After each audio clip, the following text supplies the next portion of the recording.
Hi friends, welcome to my channel. இன்றைக்கி நம்ம பார்க்க போகிறது ஒரு ஹெல்த்தியான வெஜிடபிள் சூப். அதுக்கு தேவையான வெஜிடபிள்ஸ் நான் கட் பண்ணி வச்சுருக்கேன். இப்போ நம்ம சூப் செய்கிறது எப்படின்னு பார்த்துடலாம். இப்போ நம்ம பார்க்க போகிறது ஒரு வெஜிடபிள் சூப். அதுக்கு அதை பேனை சூடு பண்ணிக்கலாம். இதில் ஒரு 2-3 டேபிள் ஸ்பூன் வரை எண்ணெய் சேர்த்துக்கலாம். நீங்கள் எண்ணெய் வேணாம் பட்டர் சேர்க்கனாலும் சேர்த்துக்கலாம்.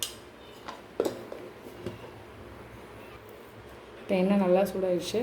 ஸ்ப்ரிங் ஆனியன் கிடச்சா எண்ணெய் நல்லா சூடாகிடுச்சு. ஸ்ப்ரிங் ஆனியன் கிடச்சா ஸ்ப்ரிங் ஆனியன் சேர்த்துக்கோங்க. ஸ்ப்ரிங் ஆனியன் கிடைக்காத பட்சத்தில் இந்த மாதிரி நார்மல் ஆனியனை நம்ம சேர்த்துக்கலாம். இதோட கொஞ்சோண்டு பீன்ஸ் காய் சேர்த்துக்கலாம்.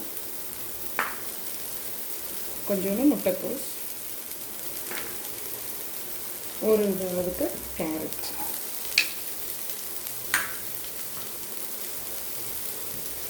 அப்புறம் கொஞ்சம் கேப்சிகம்.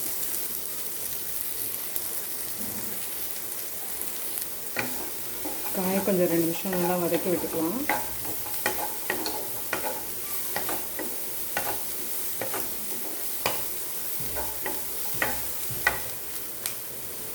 இதில் இப்போ நான் ஒரு 500 ml வரைக்கும் தண்ணி சேர்த்துக்கிறேன்.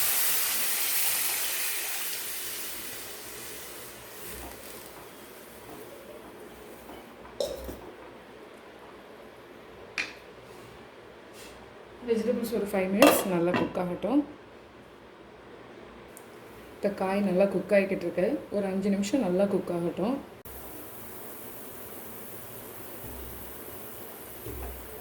இப்போ வெஜிடபிள்ஸ் நல்லா குக் ஆகிடுச்சு. நான் 2 டேபிள் ஸ்பூன் கார்ன்ஃப்ளவர் மாவை இந்த மாதிரி தண்ணியில் நல்லா கரைச்சி எடுத்து வச்சுருக்கேன். இப்போ நம்ம இதை இதோட சேர்த்துக்கலாம்.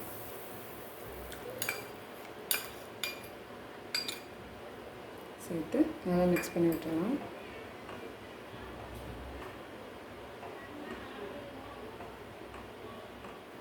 இப்போ நம்ம சூப்புக்கு தேவையான அளவுக்கு உப்பு சேர்த்துக்கலாம்.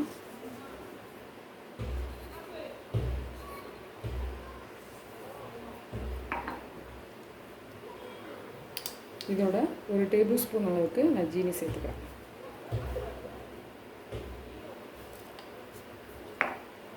அவ்வளோதான், நல்லா மிக்ஸ் பண்ணி விட்டுடலாம். ஒரு 2 நிமிஷம் மீடியம் ஃப்ளேம்லேயே இருக்கட்டும். இங்கே பாருங்கள், சூப் நல்லா ரெடி ஆயிடுச்சு. இப்போ கடைசியாக நம்ம ஒரு 1/2 டீஸ்பூன் அளவு நல்லா பெப்பர் பவுடர் போட்டுக்கலாம். அவ்வளோதான், நம்மளோட சூப் ரெடி ஆயிடுச்சு. இப்போ நம்ம இதை எடுத்து சர்வ் பண்ணிடலாம்.